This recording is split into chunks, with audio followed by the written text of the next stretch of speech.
All right. Been doing construction for a whole week since the last video, since chapter 1.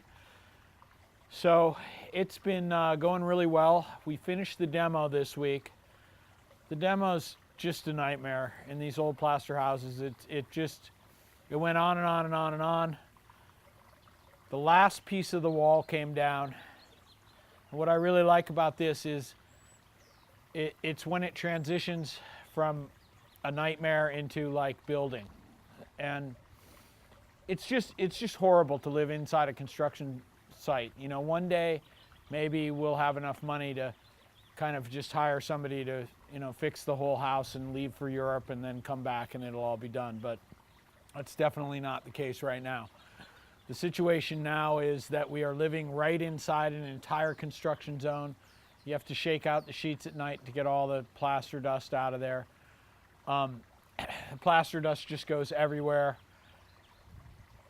tearing out old plumbing and old electrical, and you don't know which wire's hot and which wire's cold, and you don't know whether it's a hot water line or a cold water line, and you got to shut the water off and you got to turn the water back on, and you got to shut the power off and turn it back on. You got to shock yourself a bunch of times.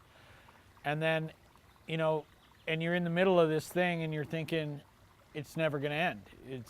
We've destroyed the house and it's never going to end. So we got all that done and we actually created the space for the kitchen. We put the walls in. The walls are where they're going to be. We opened it up into the living room. It did exactly what we thought it was going to do. Light just floods in through the old kitchen wall. It's a beautiful space. It looks really nice. The new skylight went in. That was great.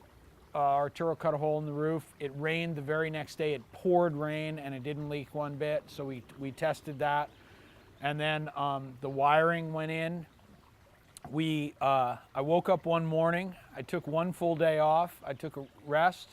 Then I woke up the next morning and I was super tired. I had a double cup of coffee and I left my pajamas and slippers on and I wired all day long. So I just stood in the kitchen and pulled all of the wires, all of the sockets, all of the network cable, all new. We've even rewired the attic, so there's clean power going up to the attic for that. And it's done. The wiring's all done. Arturo's finishing up the plumbing right now. I did almost all of the plumbing, but Arturo's just putting in the last little, the ice maker line, the dishwasher line, and the carbonated water line.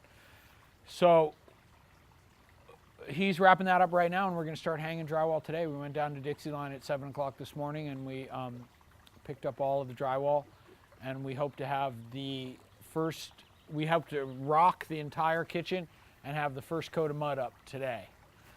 And that'll be great. One of the fun adventures this week was we kept tearing into the plumbing. So we pulled the sink plumbing out of the wall and we looked at it and there was about that much. There was literally the 3-inch pipe had gone down to about 1 inch of crud over time. So we just tore that whole plumbing line out back to the main sewer line and we put in a whole new vent and drain for the sink. So it should actually work well. We noticed right away that the sink in the bathroom started draining better right away because it was better vented. So that's that for chapter 2. That about covers it. We are well into the construction project. We've ordered the floor tile, the cabinets, the countertop. All of those are going to be in the next 2 to 3 weeks. We should have the floor tile in by next Friday, completely done. He's going to drop the bases for the cabinets off so we can tile the whole floor. And we should have our house back next Saturday. We'll definitely do another chapter 3. We'll be laying the floor tile and putting in the bases for the cabinets. And the kitchen should really be taking shape. The funny thing is, I keep thinking about Sam the cooking guy because I handed about $8,000 in cash to a guy who headed out the front door only on the recommendation of a friend. And it seemed very much like a drug deal, and I hope he comes back. If he doesn't come back, then I'm going to be Sam the cooking guy with a big rip-off story, and if he comes back, then we'll have cabinets and countertop. So see you next time.